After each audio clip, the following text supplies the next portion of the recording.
All right, ladies and gentlemen, welcome back to my backyard. Hope you guys are enjoying these backyard conversations.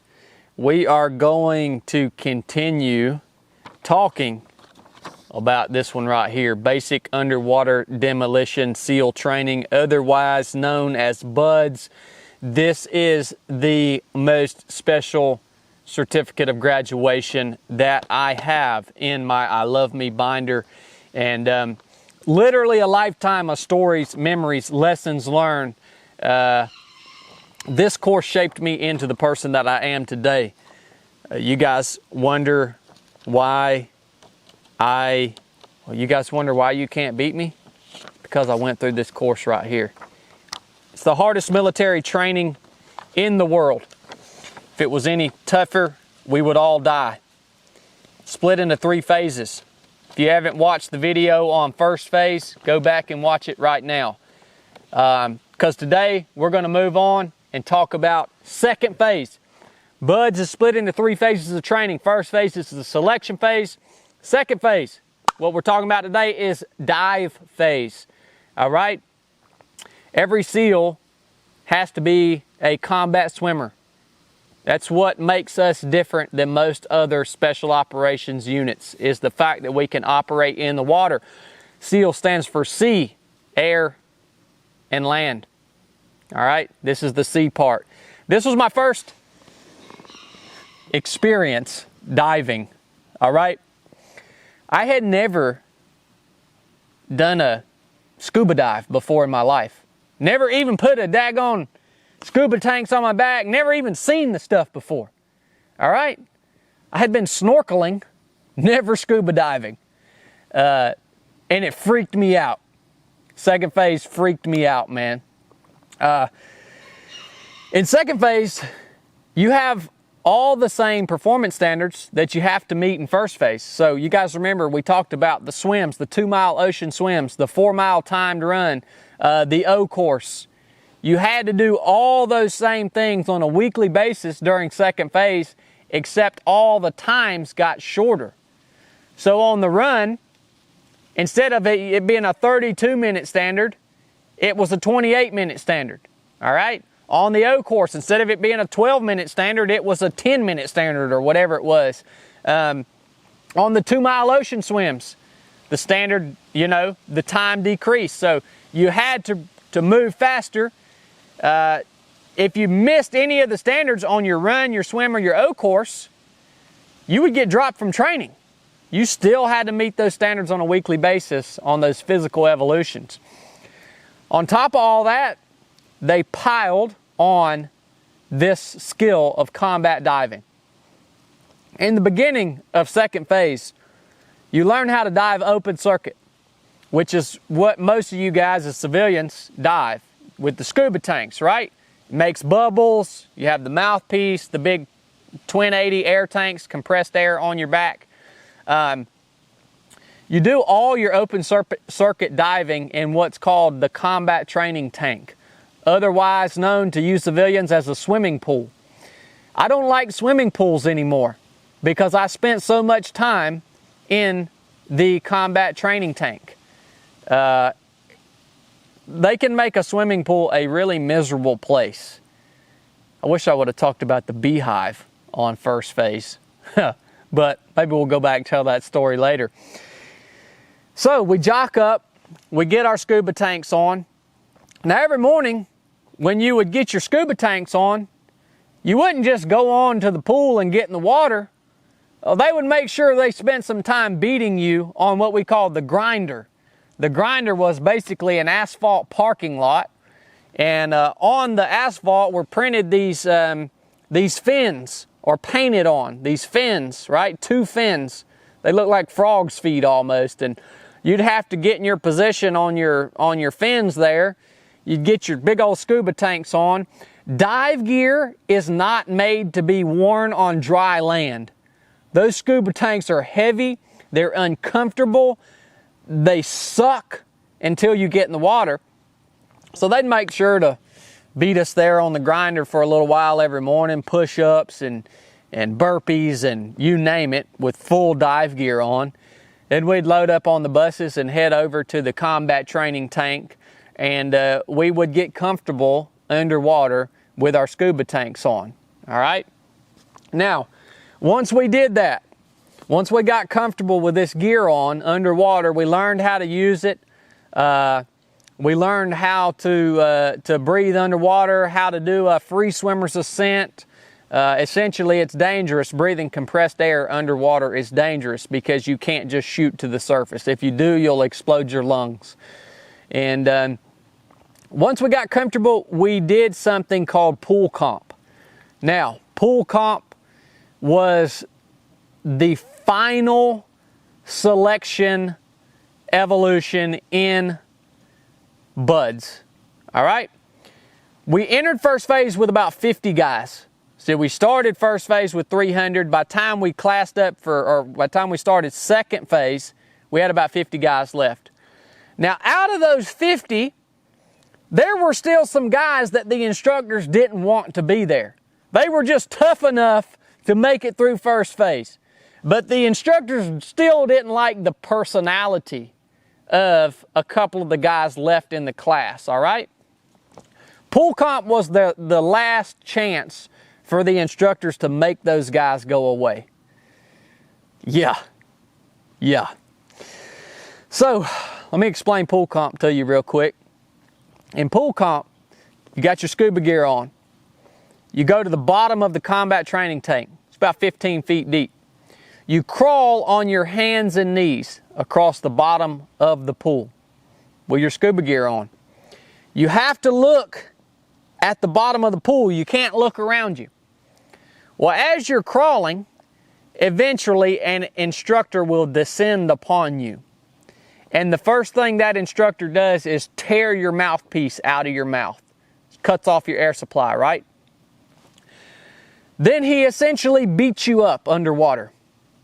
He ties knots in your air hoses. He turns your tanks off. He rips your tanks off of you. Maybe he gives you a good punch in the ribs, or, jostles you around, tears your mask off your face, completely disorients you.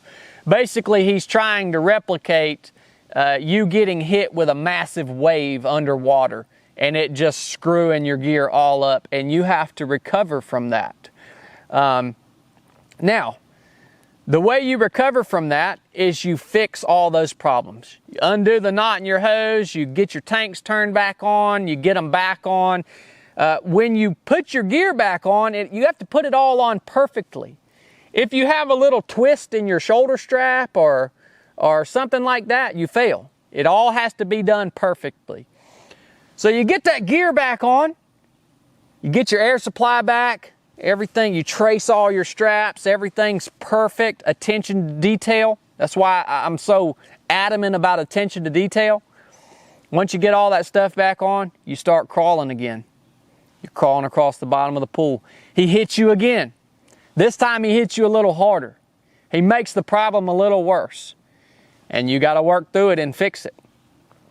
Now eventually, he's going to give you a problem that you can't fix. All right? They call it the whammy knot. He's going to tie a knot in your air hose that is so tight, that is just so jumbled up that you cannot get it loose. All right?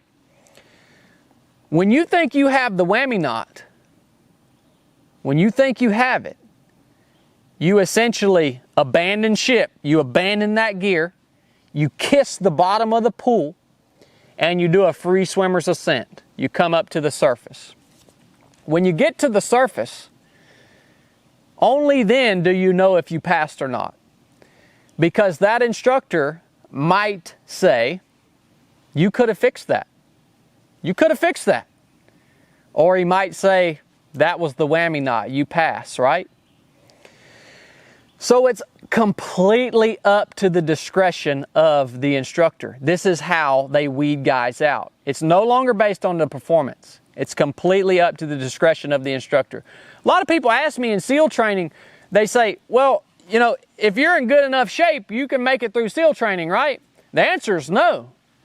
If the instructor doesn't like your personality, if the instructor literally doesn't like the way you look, they're going to drop you in pool comp. You're not going to go any further. You're going to be done with training. You get 3 chances to pass.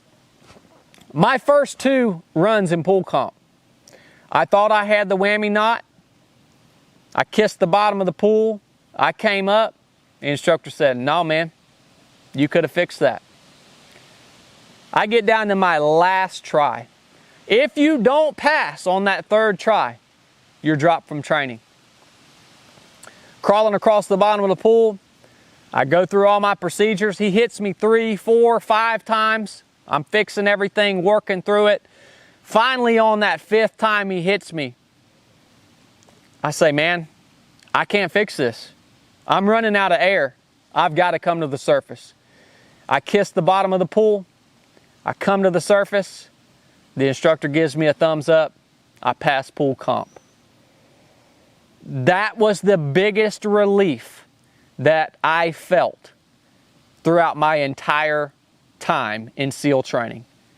My last freaking try, and I made it. I don't know why they did that to me, but it caused a lot of stress, and maybe they just wanted to see if I could handle that stress. And it's interesting because the first 2 times when I failed, that was on the first day that we started pool comp. Well, I failed both tries, and then the day was over, and they sent us back to the barracks, and you had to sit with that anxiety for a whole night, thinking, tomorrow's my last chance, man. I've made it through first phase, hell week, pre-buds. I made it through all this. And you had to sit with that anxiety, knowing that the next morning, you got to give it your last shot. You have no idea what a relief it was when I surfaced and they told me I passed pool comp. During pool comp, we went from about 50 down to about 30. So they dropped about 20 dudes there at pool comp. They are very, very harsh and picky. After that, man, you never have to put those big twin 80s on your back again, because after pool comp, you move into closed circuit diving, which is the essence of combat diving. The closed circuit rig that we use, you guys have heard about it in a previous video, is called a dregger. The dregger is a rebreather, so it doesn't produce any bubbles. So you actually now are doing tactical combat diving. You're learning how to put this rig together. You're going out twice a day, once during the day, once at night, and you're doing around a 4-hour dive each time. And these are ship attacks, pier attacks, over the beach operations. Probably the most miserable part about closed circuit diving is something called turtlebacking. That's when you're on the surface. You can only go subsurface on that closed circuit rig for a certain amount of time, or it becomes toxic. So turtlebacking is when you're moving to your objective on the surface and you're basically on your back with this massive rebreather on your stomach, and you're just kicking with your fins, moving across the surface of the water, and it's just a miserable experience. Closed circuit diving, that was our introduction to combat diving. Steep learning curve, a lot to figure out. A lot to figure out in terms of moving with that rig safely and hitting your objectives, most especially at night. But no issues. No issues during closed circuit. The rest of second phase, I hit all the physical standards. Really not a lot of selection in once you get to the closed circuit portion. If you get there, if you get through pool comp, 98% of the dudes make it through that closed circuit portion of training. Second phase, you don't really graduate second phase. It's just over. It's just like first phase. It's about 8 weeks long. And after that, BUDS isn't over. You move to third phase. Now, I told you about how hard first phase was. I told you about how stressful second phase was. Third phase was just as hard as first phase, but in its own unique way. And on the next video, I'm going to talk to you guys about third phase. We leave Coronado Island. We go out to San Clemente Island for third phase, which was absolutely brutal. It's the worst Thanksgiving I ever spent in my entire life was third phase on San Clemente Island. I'll tell you all the stories on the next episode. I hope you guys enjoyed hearing about second phase and pool comp. Thank God I made it, and I never have to do it again. Enough said.